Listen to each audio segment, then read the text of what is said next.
I don't like chicken on a bone. Oh, you know what? Neither does my wife. I make something called a leg ball. Wow. Ooh. So here's how the leg ball works, people. Get you your kitchen shears, all right?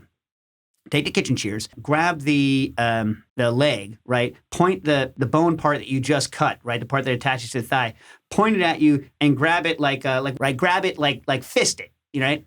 Then take the shears and then go in and push the shears along the top of the bone, along the meat. Do 4 snips. Snip, snip, snip, snip in a circle around the bone. Turn it around so that the little ball, right, that you normally hold it by is there. Pull the skin down, so that it's taut, and then snip the entire end of the bone off, right? And then turn it around. Then grab the bone with the other hand, twist and rip it out.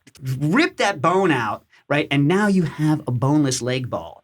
And when you batter and fry the boneless leg ball, it turns almost into a perfect sphere. Especially if you brine it, it gets all nice and salt because the brine gets into where you rip the bone out.